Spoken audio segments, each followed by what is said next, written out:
Hello everyone, मैं अमित बालासिया स्वागत करता हूं आपके अपने चैनल पर। आज हम सोल्व करने वाले हैं एसएससी जीडी का आरडब्ल्यू का वीकली मॉक टेस्ट का हिंदी का सॉल्यूशन। इससे पहले हमने मैथ, रीजनिंग और जीके का देखो सॉल्यूशन करवा दिया है और चैनल पे डाल भी दिया है। अभी हमारा लास्ट बचता है हिंदी का, इसको भी चलो हम सोल्व करवा देते हैं। और इस पर एक चीज़ मैं आपको पहले बता देता हूँ कि मैं लिखूँगा कम यहाँ पे, और जो बोलूँ ना उस पर आपको ज़्यादा ध्यान देना है, क्योंकि लिखेंगे तो फिर वीडियो ज़्यादा लंबी हो जाएगी और लंबी वीडियो करनी नहीं है। तो मैं जो बोलूँ ना आराम से बोलूँगा और आराम से सुनना है, आराम से सुनना है उसको ना, लिखना है ना, वो ज़रूरी नहीं है। देखो पहला क्वेश्चन देख लेते हैं। पहला क्वेश्चन क्या कह रहा है यहाँ से देखिए, असली भैंस का, देखो यहाँ से असली भैंस का दूध बहुत मीठा होता है। तो इसमें क्या क्या करना है कि रेखांकित जो रेखांकित शब्द है ना, रेखांकित वर्ड है, वहाँ पे आपको ये बताना है कि इसमें से सही शब्द कौन सा आएगा। देखो असली भैंस का दूध मीठा, असली भैंस थोड़ी होती है, भैंस का असली दूध होता है, भैंस का असली दूध होता है। तो हमारा ऑप्शन एक ही ठीक हो जाएगा, है ना। जैसे कि मैं और बात करूँ, इसमें लिंग, वचन और सर्वनाम जैसे या पदानुक्रम जैसे अशुद्धियां होती हैं। जैसे गले में गुलामी की बेड़ियां पड़ जाना, ठीक है। तो इसमें गले में गुलामी की बेड़ियां नहीं पड़ती हैं, वो पैरों में, इसका सही शुद्ध वाक्य होता है पैरों में गुलामी की बेड़ियां पड़ जाना। तो ऐसे बहुत सारे शब्द हैं ना। तो अब अगला क्वेश्चन देख लेते हैं, नेक्स्ट कर देते हैं इसको। देखिए, रेखांकित खंड के स्थान पर प्रयुक्त होने वाले सबसे उपयुक्त विकल्प का चयन करना है। उसकी उसकी आंखों से शोले टपक पड़े। तो आंखों से शोले थोड़ी टपकते हैं, आंखों से क्या क्या टपकेंगे, आंसू टपकेंगे। देखो, और आंसू की वर्तनी आप ध्यान रखना है, कई बार पूछा जाता है तो आंसू हमेशा ऐसे लिखा जाता है। अगला क्वेश्चन देखते हैं। चार विकल्पों में से उस विकल्प का चयन करें जो रिक्त स्थान के लिए सही पुल्लिंग शब्द विकल्प हो, है ना। देखो, किसी काम से बाहर जा रहा हूं, तो इसमें क्या आएगा, खाली स्थान को वापस आऊंगा। तो किसी काम से बाहर जा रहे हो तो खाली स्थान को वापस कब आओगे, मतलब कि सोमवार को वापस आऊंगा। कल क्यों नहीं आएगा, क्योंकि कल को वापस नहीं होता। देखो, अब मैं पुल्लिंग बताता हूँ। इसमें क्या पूछा है ना, पुल्लिंग शब्द पूछा है। तो पुल्लिंग शब्द क्या होते हैं ना, पुल्लिंग शब्द सारे के सारे जितने भी क्या है ना, जितने भी सप्ताह के दिन है, सप्ताह के दिन सभी पुल्लिंग होते हैं, ठीक है। महीनों के दिन मैं बोल ही देता हूँ, देखो लिखने में टाइम खर्च होता है। देखो, महीनों के दिन होते हैं ना, वो सारे के सारे पुल्लिंग होते हैं। कौन से, जनवरी, फरवरी। लेकिन इसमें अपवाद है। क्या अपवाद है कि मई, जून, जुलाई स्त्रीलिंग होते हैं, ठीक है, कई जगह। लेकिन जो भारतीय महीने होते हैं ना, जैसे चैत, बैसाख, आषाढ़, है ना, ये सब हमेशा पुल्लिंग होते हैं, समझ गए। तो इसमें क्या आ जाएगा, हमारा सोमवार आ जाएगा। अगला क्वेश्चन देखिए, निम्नलिखित में से कौन सा संज्ञा से बना विशेषण नहीं है। तो इसमें क्या जाएगा, इसमें हो जाएगा अच्छाई। इसमें क्या होता है, अच्छाई। क्यों होगा अच्छाई, देखो अच्छा है ना, अच्छा तो विशेषण है, लेकिन जो अच्छाई होती है ना, वो होती है भाववाचक संज्ञा। और इसने पूछा क्या है कि विशेषण नहीं है, तो ये अच्छाई क्या है, ये तो भाववाचक संज्ञा है, तो यही हमारा क्या नहीं है, विशेषण नहीं है। अगर मैं और बात करूँ तो देखो, श्रद्धा है, श्रद्धालु क्या है, ये विशेषण है। श्रद्धा है, श्रद्धा क्या होती है, संज्ञा होती है। स्वर्ण संज्ञा होता है। समाज, यहाँ देखो समाज भी संज्ञा होता है। तो जैसे भला है, भला एक गुण है, लेकिन भलाई क्या हो जाएगी, वो हो जाएगी क्या हो जाएगी, वो एक संज्ञा हो जाएगी, भाववाचक संज्ञा हो जाएगी, ठीक है। अगला क्वेश्चन देख लें, ज़्यादा एक्सप्लेन करेंगे तो फिर वीडियो लंबी हो जाएगी। देखो, जो अपराध करता है वह खालिस्तान होता है। जो अपराध करता है वह दंडनीय होता है, क्योंकि अपराध करने वाले को क्या करते हैं, दंड दिया जाता है। अगर और शब्दों की बात करें तो जो गांव में रहता है वो क्या होता है, ग्रामीण। जो किसी का पक्ष ना ले वह क्या होता है, निष्पक्ष। आगे की सोचने वाला, दूरदर्शी। जो मन में ममता न हो, जिसके मन में ममता न हो, वो क्या होती है, वो निर्मम होता है, समझ गए। अगला क्वेश्चन देख लेते हैं। उच्चारण का संधि विच्छेद क्या होगा। तो उच्चारण का संधि विच्छेद होता है उत्प्लस चारण। देखो, इसको लिख लेते हैं हम, क्वेश्चन नंबर 6। तो इसका क्या होता है ना, उत्प्लस चारण होता है, उत्प्लस चारण। इसमें आपको समझने की जरूरत है। देखो, अगर मैं इसमें पूछूं कि इसमें संधि कौन सी है, इसमें अगर मैं संधि पूछूं तो इसमें संधि है, कौन सी संधि है, इसमें संधि है व्यंजन स्वर संधि। अब ये क्या होती है, तो देखो इसमें क्या होता है ना, इसमें आधा तय या आधा दय ये होता है ना। तो इसके बाद यह च या छ आए, है ना। देखो, तय और दय के बाद अगर च या छ आता है तो वह है ना, तय और दय किसमें, च में परिवर्तित हो जाता है, समझ गए। तो यहाँ पे देखो तय है ना और च है, तय के बाद देखो तय के बाद आधा तय के बाद क्या है, च है। तो यहाँ किस में परिवर्तन हो जाएगा, पूरे च में। तो उच्चारण में ये कन्वर्ट हो जाएगा। तो और इसमें संधि कौन सी हो जाएगी, इसमें संधि हो जाएगी व्यंजन स्वर संधि, समझ गए। लिखने पर कम, बोलने पर ज़्यादा ध्यान। समझा? देखो खान पान में कौन सा समास है? देखो खान पान में समास है द्वंद्व समास। ये देखो ये भी देख लेते हैं, द्वंद्व समास। जैसे द्वंद्व समास में क्या होती है ना, इसकी पहचान है, इसमें योजक चिन्ह का यूज होता है, योजक चिन्ह का प्रयोग होता है, योजक चिन्ह है ना उसका प्रयोग होता है, योजक चिन्ह का प्रयोग। ठीक है, तो जैसे अगर मैं बात करूं भाई बहन, ये क्या है? ये द्वंद्व समास का है। माता पिता, ये उदाहरण मैं लिखता नहीं हूँ, देखो माता पिता हो गया, राजा रानी हो गई, दिन रात हो गया, ये सब खान पान, ये सब किस में है? ये द्वंद्व समास के उदाहरण है। समझ गए?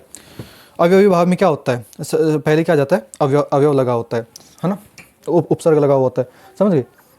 अगला क्वेश्चन है कर्मधारय बहुविधि।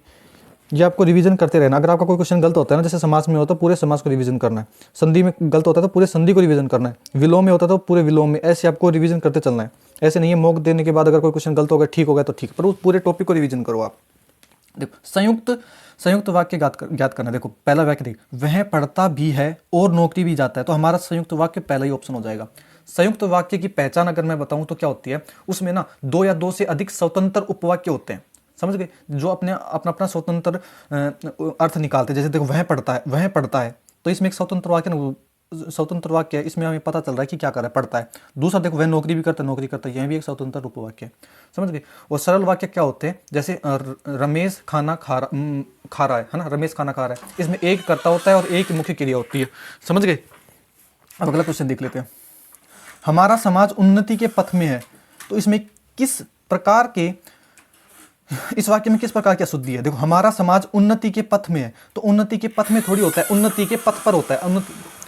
देखना, उन्नति के पथ पर होता है, तो पथ पर, तो ये पर क्या होता है? यहाँ पे आएगा, मे की जगह पर आएगा, तो ये क्या है? पर, मे, ने, ये क्या है? कारक है। तो इसमें कौन सी अशुद्धि है? इसमें कारक अशुद्धि है, ऑप्शन नंबर 2 जाएगा।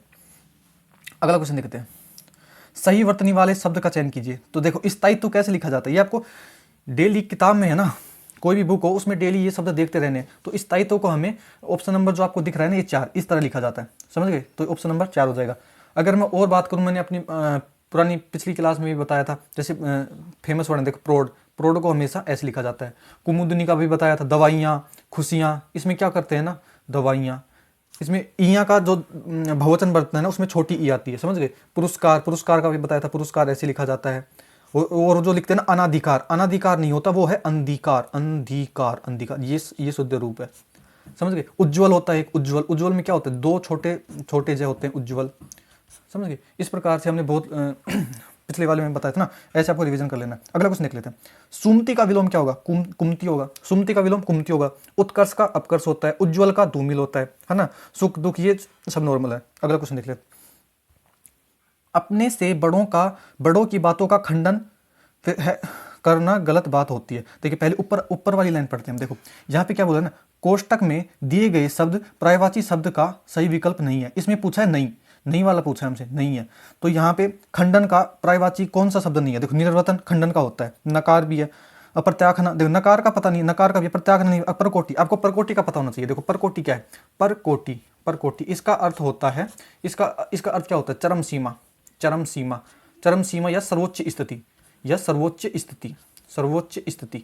समझ गए? सर्वोच्च स्थिति ये होता है। तो इसमें परकोटि हमारा आंसर हो जाएगा। इसमें खंडन का पर्यायवाची नहीं है, तो ये हमारा परकोटि हो जाएगा आंसर।